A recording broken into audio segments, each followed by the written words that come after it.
Hello students. So in this session, so again we are going to continue with the problems on module 1. Okay. So in the previous sessions we have completed with the problems on optimum determination of optimum number of rain gauge stations.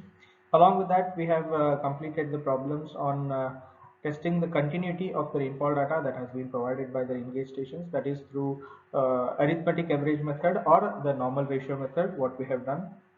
Apart from that, even we have checked the consistency of the rainfall data through double mask curve technique.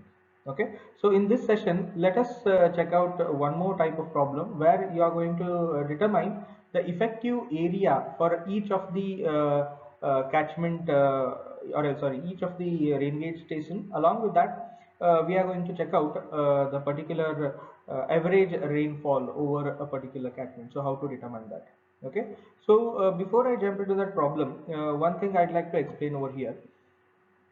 Till now, whatever the problems we have basically solved, so all these problems we have not determined what will be the effective area for each rain gauge stations to collect that rainfall data. Okay, so what do I meant by that is, imagine this as the rain gauge sorry, catchment area. Okay, and let us call these are the three rain gauge stations which are present in that particular catchment area. Okay, so if you want to actually determine the average rainfall over this entire catchment area, actually you need to find out what is the effective area for each of these rain gauge stations. Okay, so that then only you can multiply that area with respect to the individual rain gauge station rainfall data collected, so that ultimately you will get the overall rainfall. So what do I meant by that is, imagine this is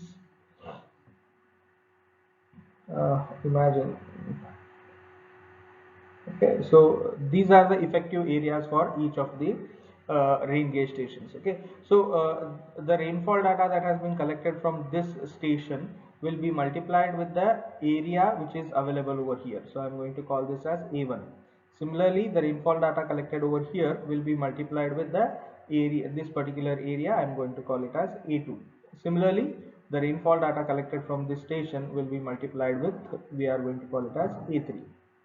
Okay, and basically if you add up all these three, then only you will be ultimately getting the what is the total volume of rainfall that is occurring, or even you will get the what is the average rainfall that is happening over the average rainfall that is happening over the entire catchment area.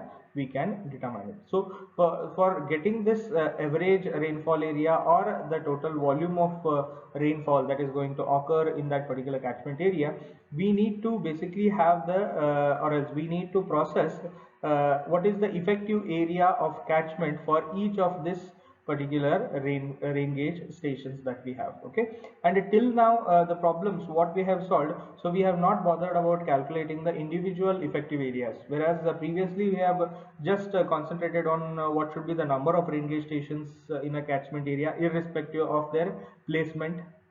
Next, we go ahead with the continuity of the rainfall data, whether the data that is there with us, so whether it is continuous or no. And third thing is regarding the consistency. So till now we have not concentrated on these effective areas. Okay, so in this session we'll be concentrating on this, and I hope you understood why this effective area determination is important. So to get the particular average rainfall over the entire catchment area, because ultimately whenever you want to apply this rainfall data to a practical purpose, okay, or else any of the practical work, so you should have this value of average rainfall. So that's why effective area for each of the rainfall data we are going to get, we are going to basically assess over here. Okay, so we have to determine this, right? So we have arithmetic average, again the first method. Second, we have isohydral method, and third we have polygon Thiessen polygon method. Okay, so in this basically we'll solve the problems on all these particular aspects. Okay. So here first, let me again read out the question. So we'll understand what it is being given, what is being asked. Then we'll go for the solution of that. Okay. Find the mean precipitation for the area sketched below by Thiessen polygon method. The area is composed of a square plus an equilateral triangle of side 4 kilometers. Rainfall readings in centimeters at the various stations are also given. So what they are saying is, this is the particular figure that has been given, but basically in the question paper you will not get such kind of a figure. But instead, if I try to draw what was initially here before I modified that, basically you will just get the outline of this particular what I can say catchment area. Okay, so what they are saying, the figure itself is given below. So the area compressed of a square plus an equilateral triangle on the side of kilometer 4. Okay, first you need to clearly understand the question. Okay, so what they are saying is, the catchment is in the shape of a square and a equilateral triangle. Okay, so imagine this as a square.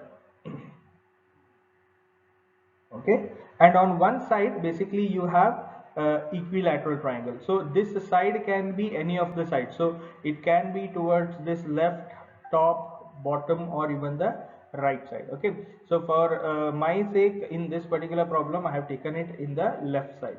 So if they have already given it on any one specific side, it will be there, because in this problem they have said already the figure is given, so there is no issue with that. But if they don't give the figure, so you need to interpret what is there.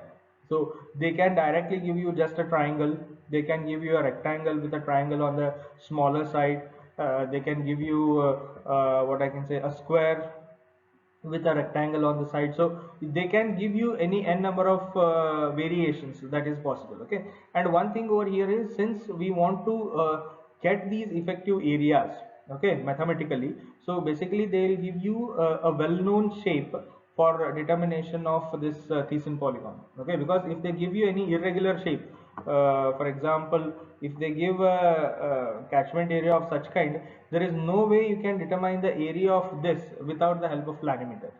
Okay, so in the examination all these things are not going to be feasible. So that's why whenever it comes to the examination point of view, they give you a well-known shape where you know the formulas for determination of areas for these standard shapes. Okay, so coming back to the question, so they have said key the area is composed of a square plus an equilateral triangle on the side with 4 kilometers. So I'm going to make this as what your 4 kilometer equilateral triangle what we have. They have given it as equilateral triangle. Okay, so here one more hidden meaning will be, so the equilateral triangle, in the sense all the three sides will be of the same length. Okay, so that indicates the bottom portion of this equilateral triangle is a part of what, a square. Okay, so automatically even the length what is being given for each side as 4 kilometer for the triangle, so the same 4 kilometer length will be there for all the sides. Okay, so this they have not given it, so they have not mentioned the size of the squares anywhere, but in this sentence itself there is a hidden meaning. So you need to understand such kind of aspects whenever you read out these questions in Thiessen polygon method. Okay, so what we need to do is, so based on this particular uh, details right now what they have given, so 4 kilometer will be the length, right? And based on this 4 kilometer they are going to just check it out, and based on that they are going to tell you with respect to each side of the square is also with a length of 4 kilometers. So whenever they give you the question, so it will the figure will be only something like this. Sorry. Your figure will be something like this only. Yeah, and here they will be giving you the nomenclature for this rain gauge stations that we have. So here we have, so this is 1, yeah, so this is 2, this is rain gauge station 3, this is 4, this is 5, and at the center what we have is 6. So whenever the figure is given, so your figure will look something like this, not like this one what I have drawn over here. No, it will not look like this. It will be just a plain figure like this. And apart from that, they will be giving you the rainfall data for each of the rain gauge station. So already they have given. So one is collected a rainfall data of 4.8, second one 13, third 8 centimeters, fourth 5.4, fifth 3.2, and the sixth rain gauge station 9.4. So this is how basically the question is going to look up over here. So once you have this simple question that has been given to this, so before we go into the basically the solution of this particular problem, we need to make sure that we need to have understanding of how to draw these Thiessen polygon first. Okay, because before drawing this particular Thiessen polygon, you cannot go ahead for a calculation itself, because there are no set of fixed formulas whenever it comes to the Thiessen polygon method. So based on the data what they have given, we need to make sure that we do all these things. Okay, so keeping this in mind, so we need to go ahead and first understand how to draw the Thiessen polygon. So the same part I have already explained in the theoretical aspects that we have covered in the previous sessions. But right now, in simple terms, if I need to say, okay, what the first step of drawing this Thiessen polygon is, we need to join each of these rain gauge stations with a network of triangles. Okay, so right now, if you check out, already 154 is connected with a rectangle. Okay, sorry, triangle. So remaining 1 2 3 4 and 6, we need to join each of these rain gauge stations to form a network of triangles. So in this case, since it is a square and a triangle, so 154 is already set up. So next thing is I need to make a triangle with respect to 1 2 3 4 and 6. Okay, this is 3. Okay, so now with that, what I will do is I will just draw this diagonals. Okay, now whenever I draw this diagonals, you can check it out. So 1 6 2 is one triangle, 1 4 6 is second triangle, 4 6 3 is third triangle, and 3 6 2 is the fourth triangle, and the next triangle is 1 5 4.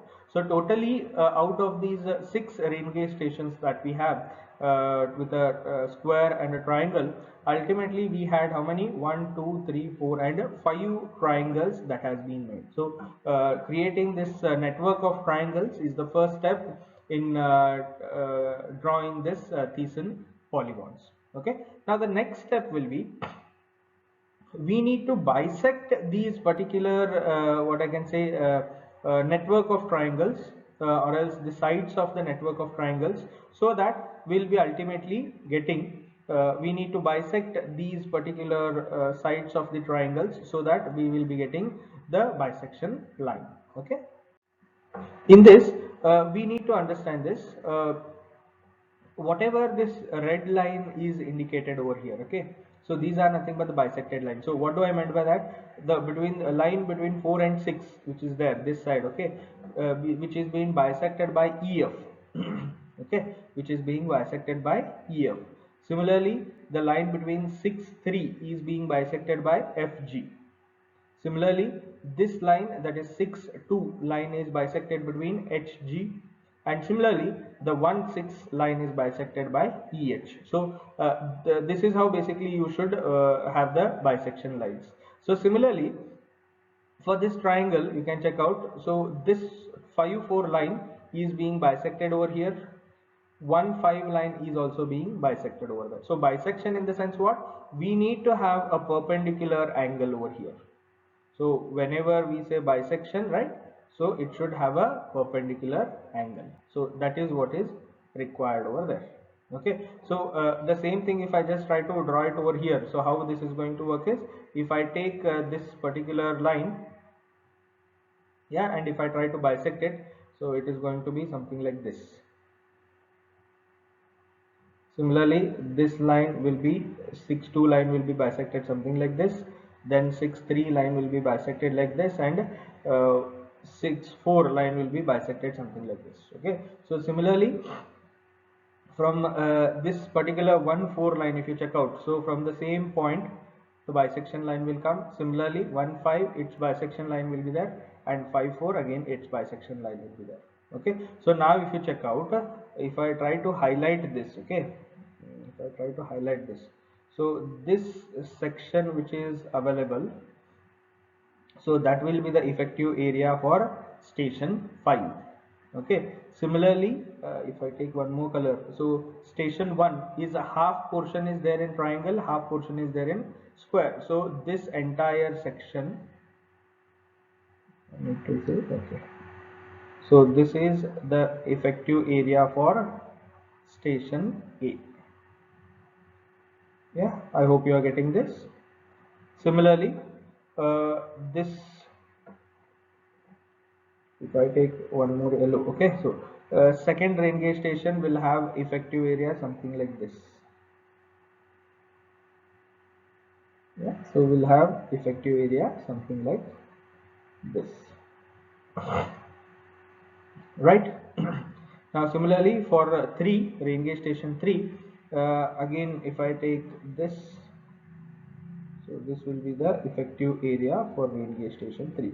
So we are not considering now this network of triangles. Okay, we are considering with respect to the red line, that is the bisected line which was there.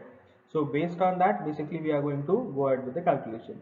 Now similarly again this fourth one what we have will have this particular effective area, and finally this rain gauge station 6 will have the y in between right now what we have, so that will be the effective area for the rain gauge station 6.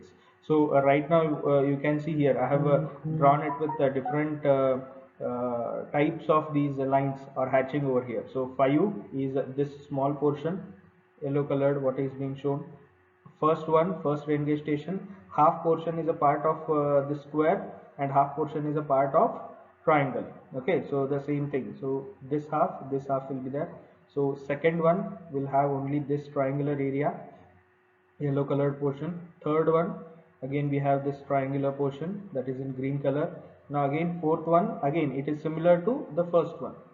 Again you will have the some part of square and some part of triangle which will be there.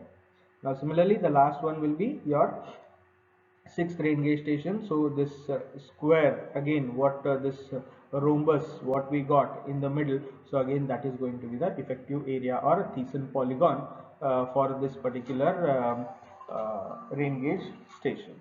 Okay, rain gauge station number 6. So this is how basically we initially determine, or if we initially draw the Thiessen polygons for a set of problem. Okay, here you need to understand, read the question carefully. Based on that, draw the network of these particular rain gauge stations. Then connect each of the rain gauge station to form a network of triangles. And once that network is formed, then you need to determine bisect these lines and create the Thiessen polygons. Okay.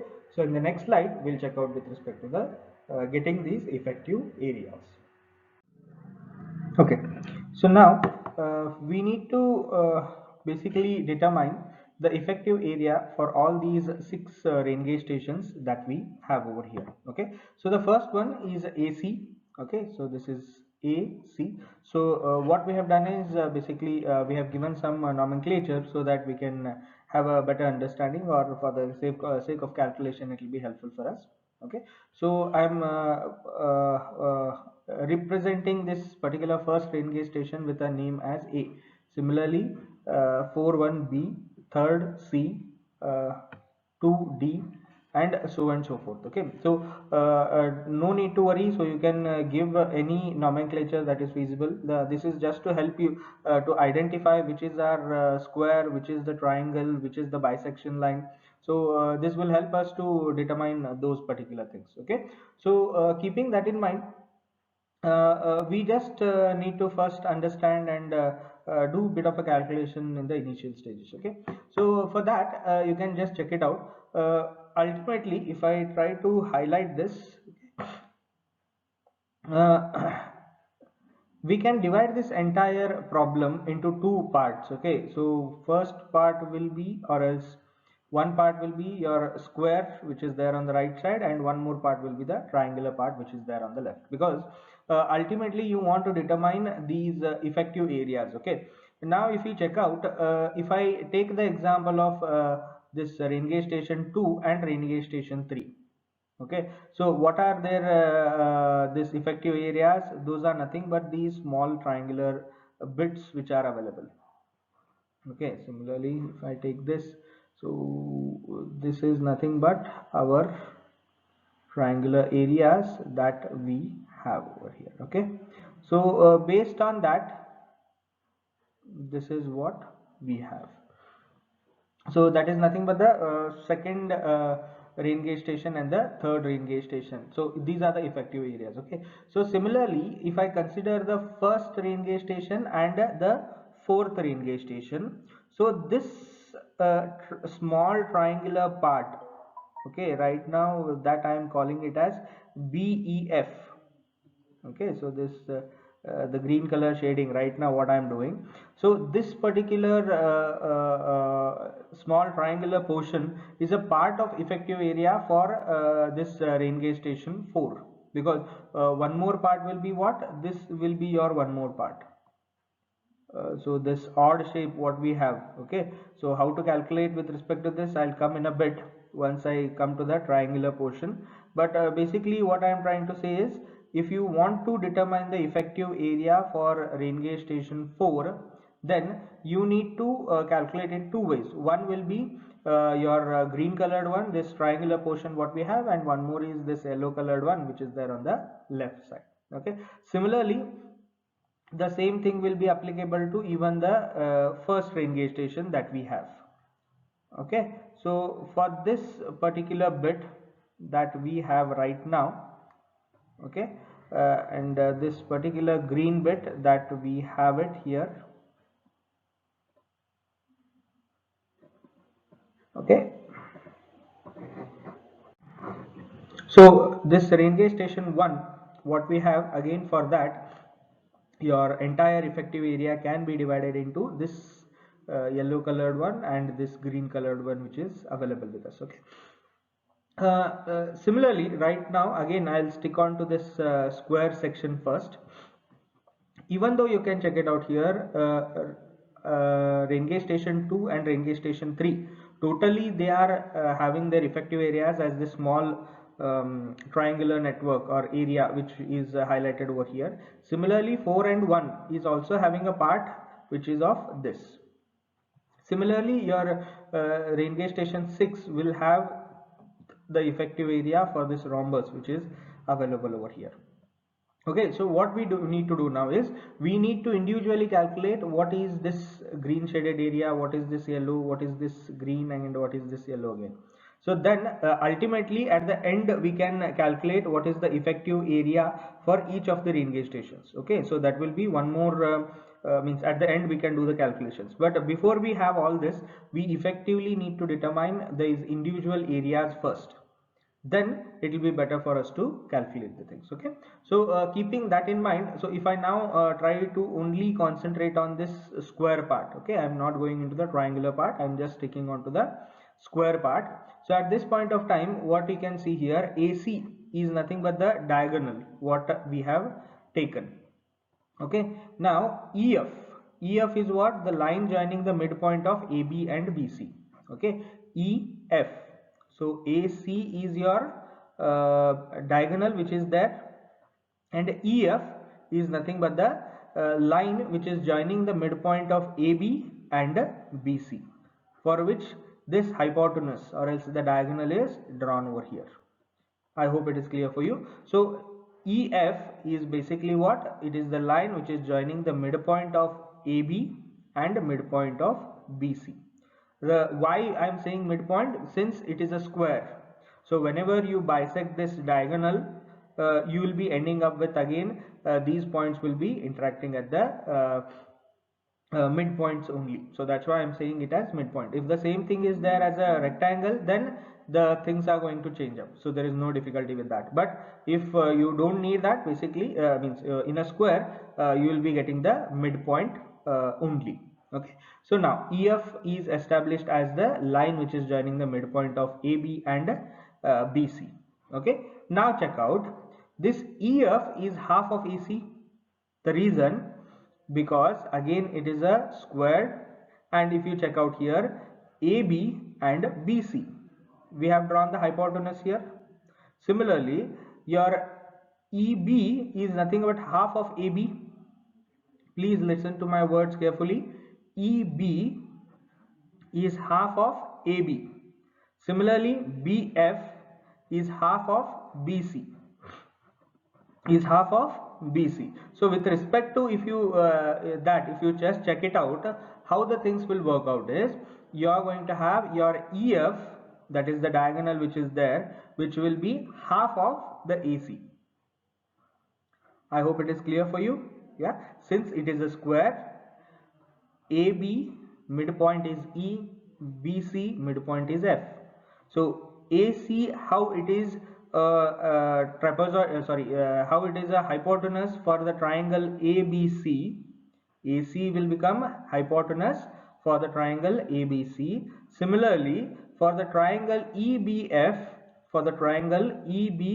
as I am showing here, so EBF is nothing but what? Exactly half of ABC, which is already there. So even the hypotenuse what we have, this EF, will be half of the AC value, that is half of the diagonal. So I hope it is clear. So that's why here I have mentioned EF is equals to half of AC.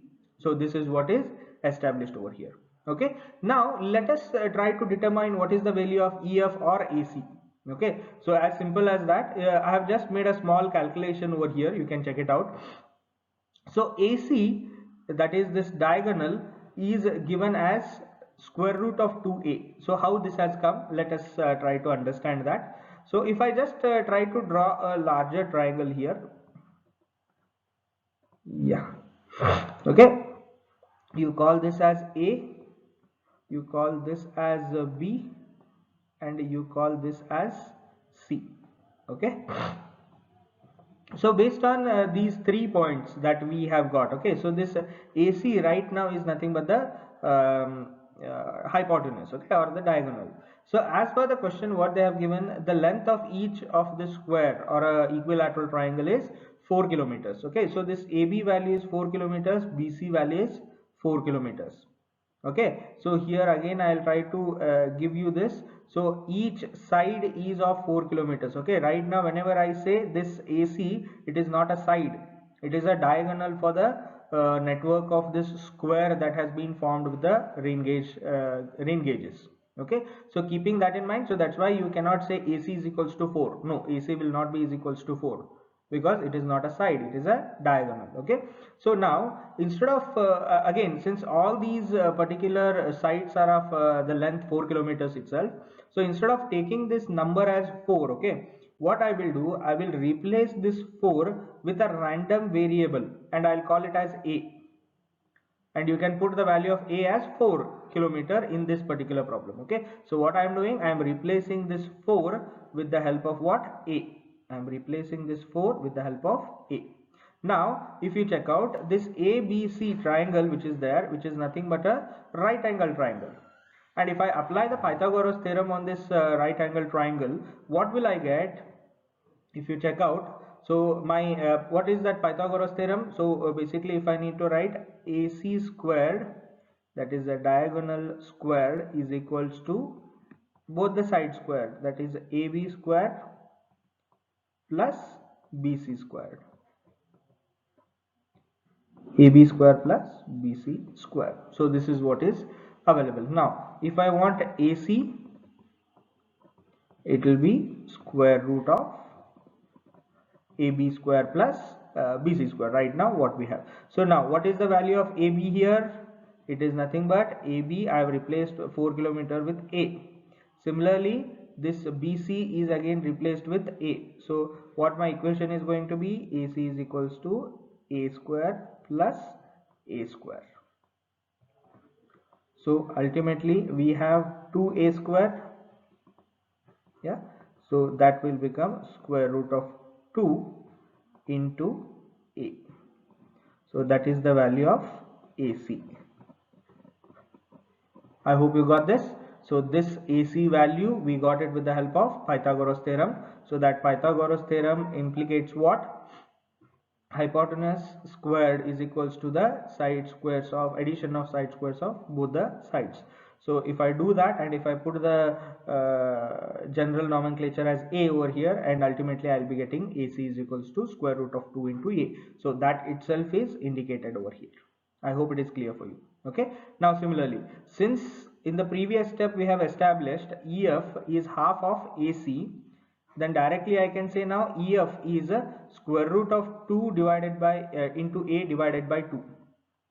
Okay, so EF, I'll just rub this off the top portion. Okay, that particular EF, what we have, it is half of,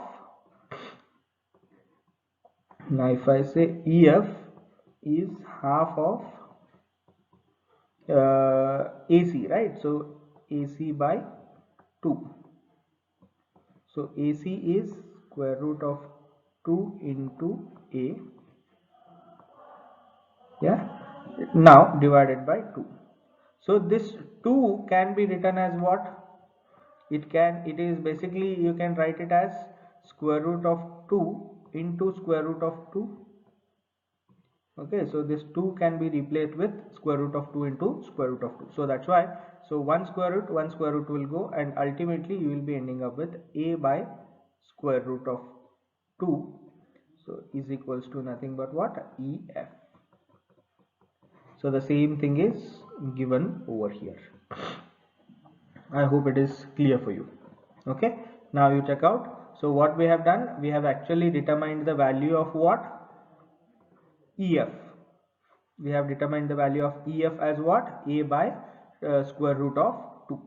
Now one thing that you need to understand, so since it is a square, and right now I have just taken the example of AC and EF, so I have established this is half of that. So similarly I can establish the same relation between AC and HG.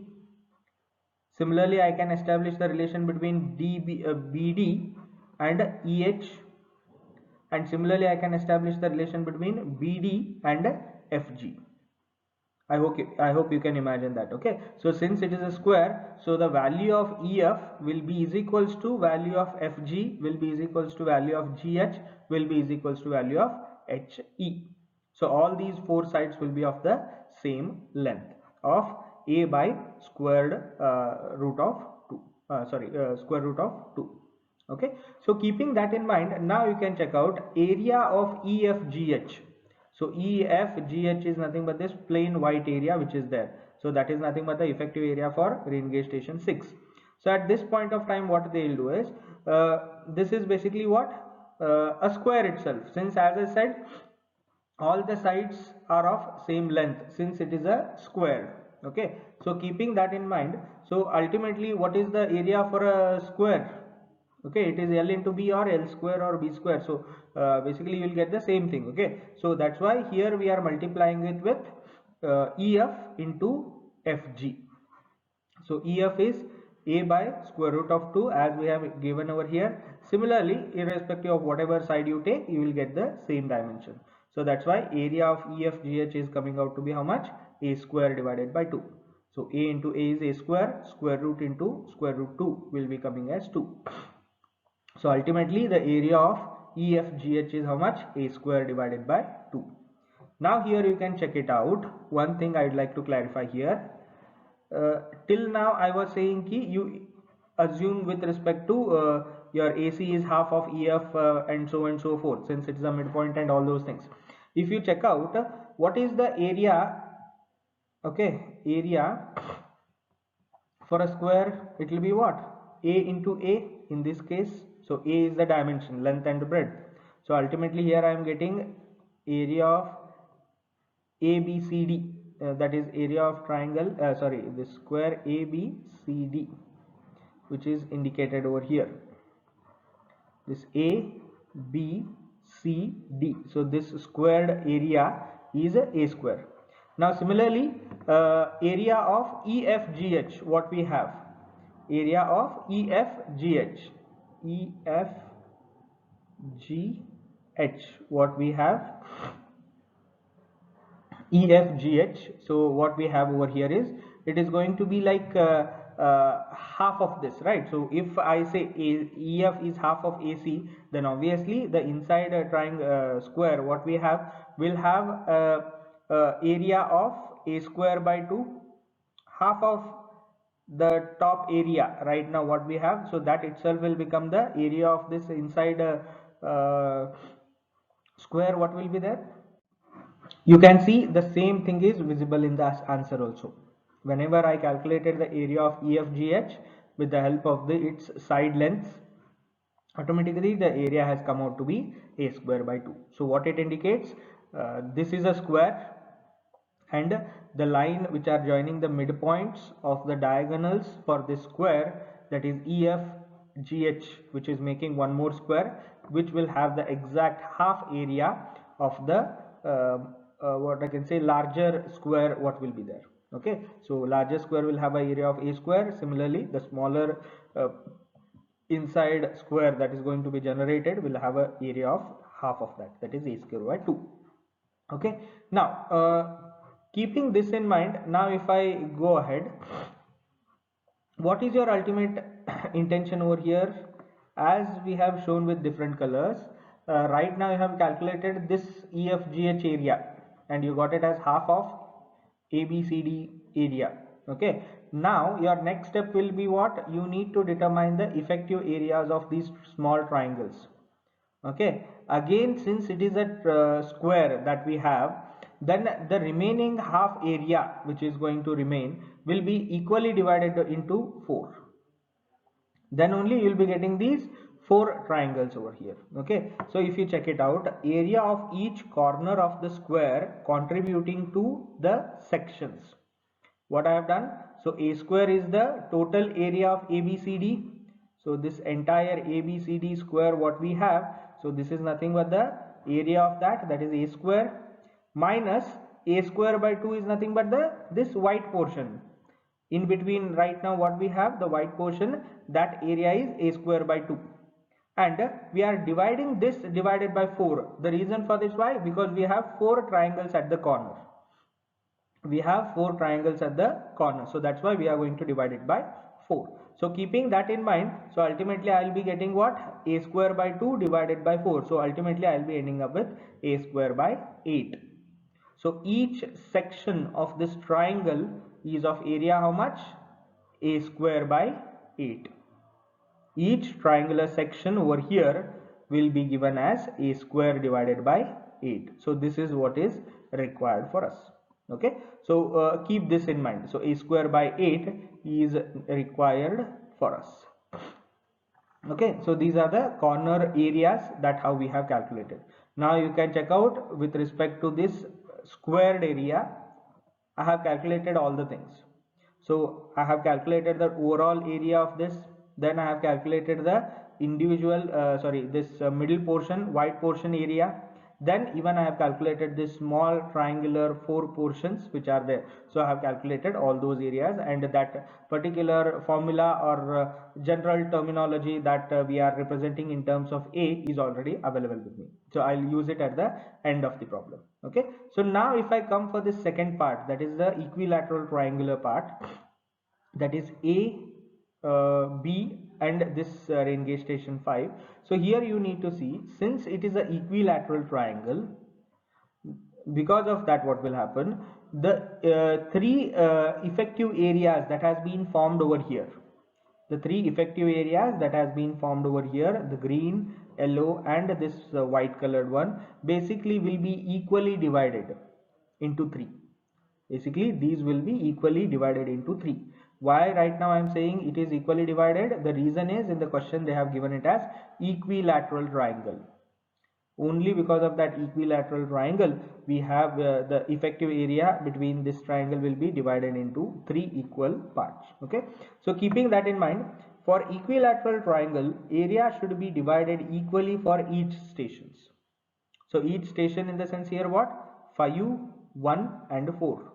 Whereas 1 and 4 is having this triangular portion as well as the squared portion. Already we have calculated this triangular portion area in the previous steps. So right now our concentration is to get this particular 3 areas. So we know one thing, since it is an equilateral triangle, whatever the area will get total divided by 3 will get the effective area for these 3 stations. Okay, now area feeding to each station in the triangle is 1/3 of half base into height. So basically this formula is 1/3, that is I am dividing it into 3 parts, and usually whenever you want to determine the area of a triangle, the formula will be half base into height. So the same thing is given over here. 1/2 base is what? This is going to be the base for the triangle. Okay, so that's why AB is how much? Is we are representing it as what? A. So that is here. And height is nothing but we need to calculate that. So this rain gauge station phi to this point E, this is nothing but the height of the triangle, and that value how it is giving. So let us just see in this particular calculation. Okay, so if I just rotate this triangle into straight, okay, so then what will I get here? Just a minute, yeah, here this will be your rain gauge station 5, yeah, and here it will be B, point B, and here it will be point A. So what I have done, I have just changed this triangle like this to a triangle of this shape. I hope it is fine. Okay, so keeping that in mind, now if I try to explain here, since it is an equilateral triangle, the interior angle on all the 3 sides will be 60 degrees. Interior angle will be 60 degrees. Okay, and imagining this height as h and the base width as a. Okay, so if I take the tan 60, okay, tan of this particular angle over here, tan 60 is equals to what? It is opposite upon adjacent. It is opposite upon adjacent. So based on that, what will happen? Opposite is how much? It is h, that is height. Adjacent is a by 2, since I am taking the half portion of it, so it will be a by 2. Okay, so tan 60 is square root of 3 is equals to h divided by a by 2, and ultimately here you want the height of this, right? So that's why your height will be is equals to what? It is simple cross multiplication, so square root of 3 divided by 2 into a. So h is equals to square root of 3 by 2 into a. So this will be there with respect to all those things. Okay, so this is nothing but the this is the height of that particular triangle. So this is how you have determined it. So height we got it as square root of 3 divided by 2 into a, and the same thing is visible over here. And if you do the calculations over here, so 1 divided by basically you have a into a, so that will be a square, yeah. So then we have 2 into 2, that is 4, and here in the denominator you have 3, and in the numerator you have square root of 3. So ultimately this 3 again can be replaced with square root of 3 into square root of 3. So 1 square root of 3 will get cancelled, and ultimately you will be left out with 1 more square root of 3 at the denominator. So ultimately what you can say, so each section of this triangle is given by a square divided by 4 square root of 3. Each section is given by a square divided by 4 square root 3. Okay, so even we got this particular portion as well as this particular portion and this white portion area as this. Okay, now you check out. So one important thing, if you see all the calculations that we have done, so all these calculations have been done with respect to a, and the only unknown right now here is a. Okay, if you check out, this value is also the value of EF, we got it in terms of a. Area of EFGH is also got it in terms of a, yeah. So similarly our each smaller corners are of a square by 8, that is the smaller triangular section what we have, And similarly the area here for each of the triangular subdivided portion will have it as this. Okay, now if you check out, the only unknown here is a, but fortunately we only have given the value of a as what, 4, means basically 4 kilometer, which was there initially in the problem. Instead of that number, I have just for the sake of simplicity, I have given it a name of a. Now if I replace this a with 4, then directly I'll get the area for each of the sections.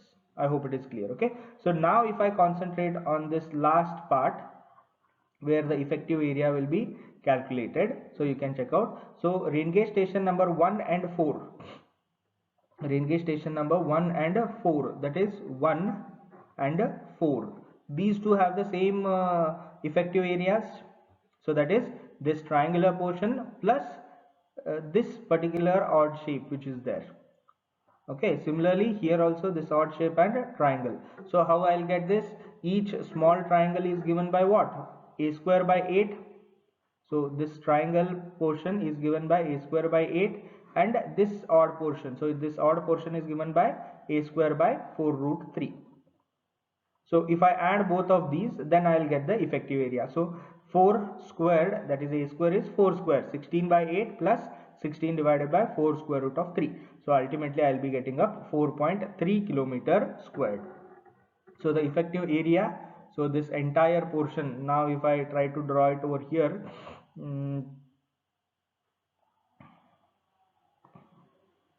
if I draw this entire blue and green color, yellow and green color what we have, so this entire portion right now what I have highlighted is nothing but what, 4.3 kilometer squared. So that is what we understood from this.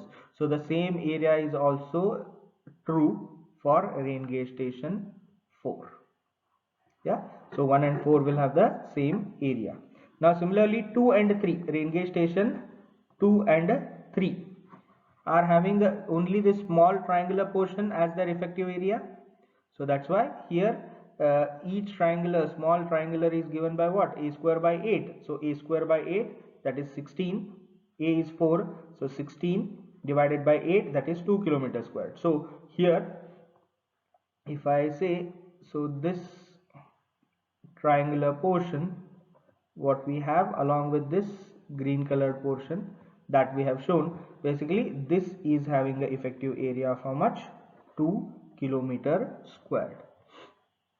So that is the effective area for rain gauge station 2 and rain gauge station 3. Now similarly for rain gauge station 5, so rain gauge station 5, this is the white portion which is available as the effective area. So this white portion is given by what, a square by 4 square root of 3. So the same thing, if I put the value of a, I'll be getting 2.3 kilometers squared. So that is nothing but the effective area for rain gauge station 5. Now similarly the last one will be station 6.